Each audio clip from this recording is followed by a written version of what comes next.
am Sylvia. And I am Monica. We are 43 years old And twins. and we are from Brazil originally. But we've been living in Australia for around 16 years. And we've been subsurfing for around 10 years.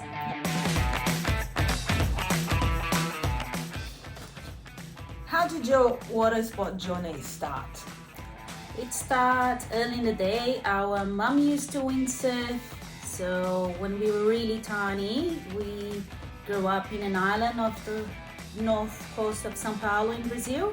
And she used to take us on her windsurf board for a cruise on the bay, and I reckon that's how it started. We spent almost our childhood in the water doing something. So when we were around 15, we started having our own gear, started windsurfing, and the passion was always there. We absolutely loved the feeling, the freedom feeling of windsurfing. Something that you can just glide in the ocean on your own brings us so much gratitude and so much a special feeling to be able to do that on your own. And so the passion was really strong for windsurfing, and then that's actually what brought us to Australia.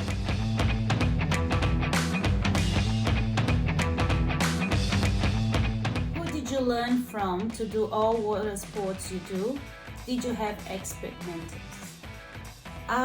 So we learned from watching people, really.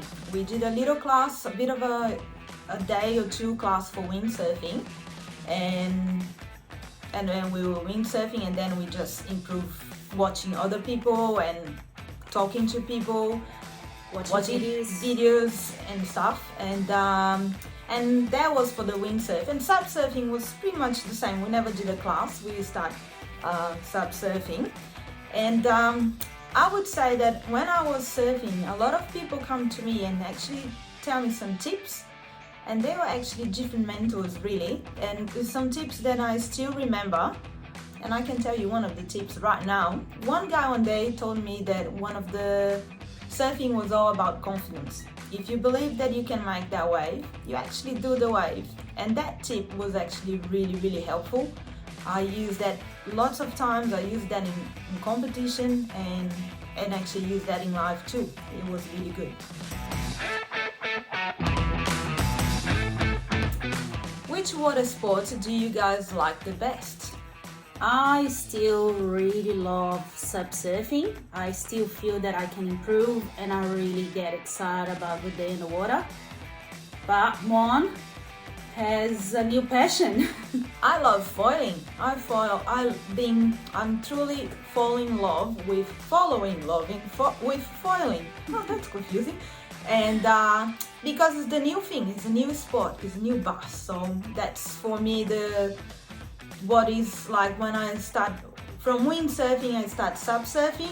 So I changed pretty much from windsurfing to surfing, and then now I'm subsurfing to foil, winged foil, which is a hydrofoil with the sail. It's similar to windsurf but on a hydrofoil, and it's a mix between windsurfing and kite surfing, I would say. And it's a new sport and it's a new thing, and I'm actually absolutely in love with it.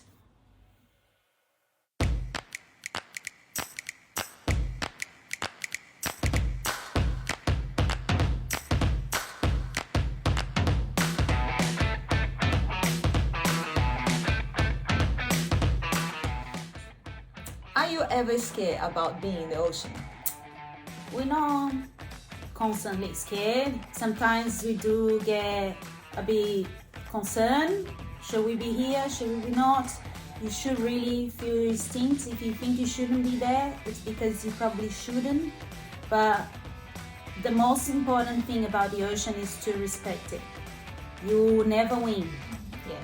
So sometimes you see it's a big swell.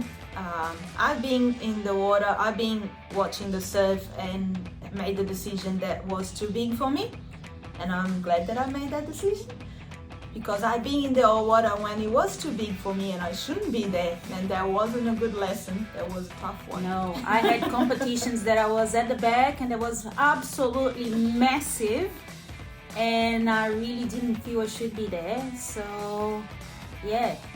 In saying that, it is good to push your limits sometimes, but you should know actually the limits when you shouldn't be in the water. Like if it's a big storm, if it's one of those things. You don't have to prove anything to anyone. You're just there to be having fun. When it's not fun, you just don't do it. And in saying it, we are 43, so it took a while to learn that lesson. And it's a bit less scary when you're young and things don't hurt that much, and it doesn't take that long to recover. But yeah, main thing is respect the ocean.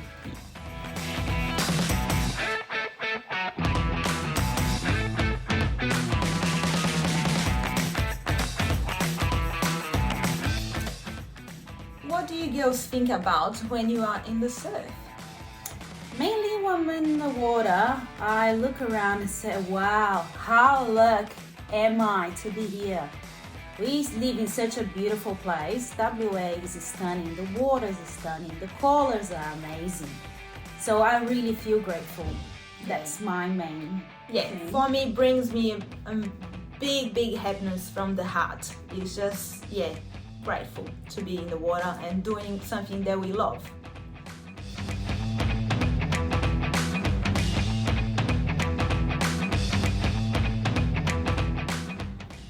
Do you guys get nervous when you compete in competitions? Yes. Absolutely. Always. Very nervous. Even when you try not to get nervous, you are nervous. Yeah. We've been doing that for years. I still get nervous. And when you think like, I got that, I'll be fine. Nah, you're still nervous. It is something that you cannot actually control, but you actually learn how to deal with through the years, isn't it? To deal with the being nervous, and it's probably a good thing being nervous. We do that probably 3 times a year max in competitions. It's just like state rounds, and sometimes one has done a few of the nationals. And obviously if you're a professional surfer or pro stand-up paddleboarder, you do that all the time, so you obviously get better at it. Practice does make it easier and better, but it's still really nerve-wracking. What personal qualities are important to have to be successful in sport and competition? Well, for me, first one is probably, I would say, determination. It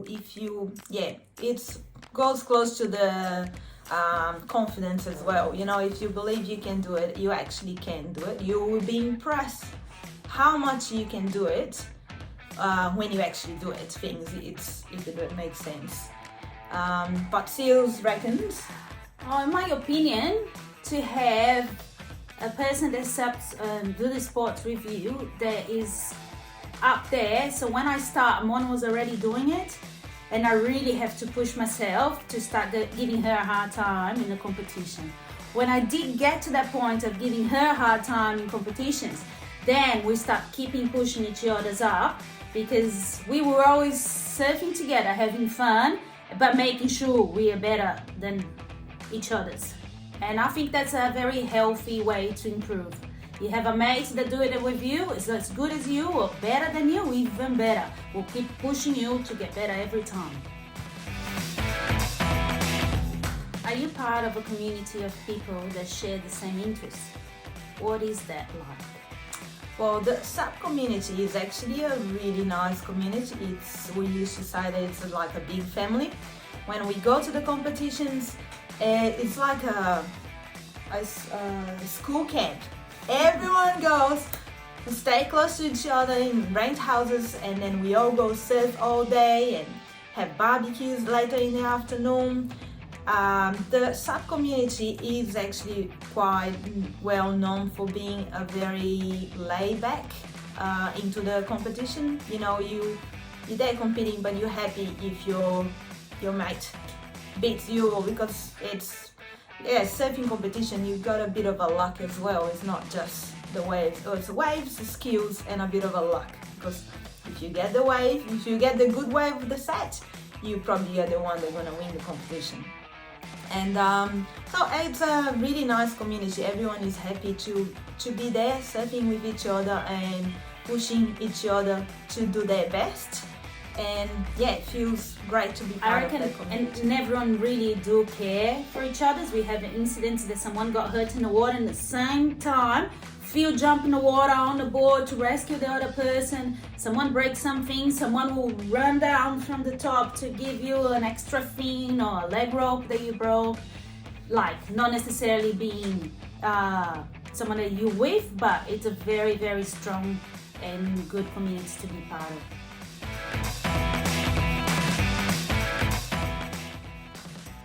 Of all your achievements, what are you most proud of?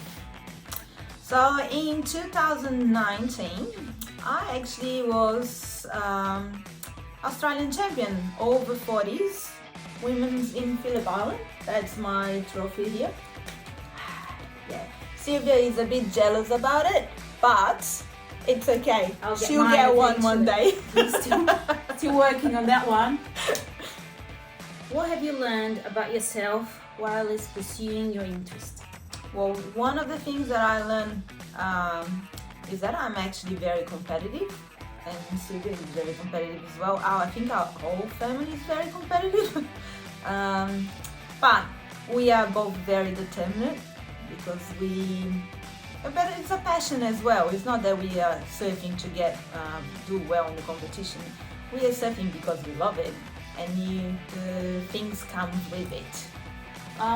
One thing that has changed, and I think it's important to mention here, is to follow what you like doing. We both now work in the industry, and we learned that it's possible to go and do and talk about what you love and share your passion with people. So we work in the shop selling stand-up paddle boards and foil boards, and we're really passionate about it. It is a great way to spend your working day talking about something that you love. Yeah, you do something on your days off. You check the forecast, what it's looking like. You're going surfing, you're going windsurfing, you're going foiling. It's downwinding. We will just check the forecast. We check the forecast more than we check Instagram and Facebook. That's what we do. What makes a good sup? Your sup is the best sup. Make it work. Yeah, that's it. People use subs for different things. You can use sub for surfing, you can use for just cruising, or just for downwinder, or racing, going fast from point A to point B. Yeah, it depends what you're after. You have a different board. But no matter, like for me, my always favorite board is the one that I'm using it. Yeah, me too. Thanks for listening to us. I hope the Year 9 students did enjoy this video. Yeah. Not very professionally made. Yeah, that's the first video we ever done, but we are so happy to be able to share our passion with you guys. If that video inspire any of you to go in the water or chase your dreams, it would make the world for us. That's it. And if we're in the water, you're in the water, and you want some tips, we're happy to give. Just come and say hello. Yeah, or just come for a high five. We like that too. Cheers.